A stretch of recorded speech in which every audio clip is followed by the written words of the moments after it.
मी मंगेश अशोक कानकटे, माजी सरपंच कोरेगाव मूळ, तालुका युवा मोर्चा अध्यक्ष भाजपा.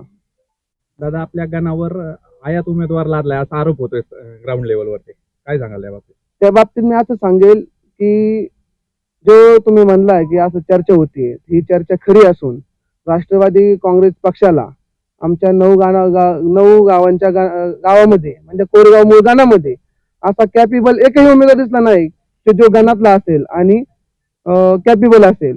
त्यामुळे त्यांनी आमच्या बाहेरचा उमेदवार लादलेला आहे.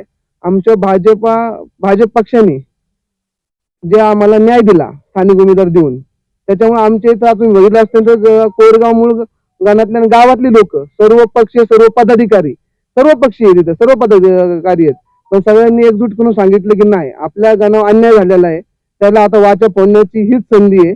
त्यामुळे सर्व पक्षीय मनसे असतील, राष्ट्रवादी असेल, काँग्रेस असेल, बीजेपी असेल, शिवसेना असेल, उभाटा गट असेल, या सगळ्यांनी एकत्र येऊन गावांनी असा निर्णय घेतला, पदाधिकाऱ्यांनी, अध्यक्षांनी, कार्यकर्त्यांनी, की आपल्याला जो अन्याय झालाय, न्याय दिला फक्त आपल्या बीजेपीने, त्यामुळे ह्यावेळेस आता वारं फिरवायचं आणि कमळ फुलवायचं आणि गणाचा मान राखायचा. स्थानिक उमेदवार कोण आहे बीजेपीचा? स्थानिक उमेदवार बीजेपीचा सूरज बालचंद्र चौधरी हा बीजेपीचा पंचायत समितीचा उमेदवार आहे.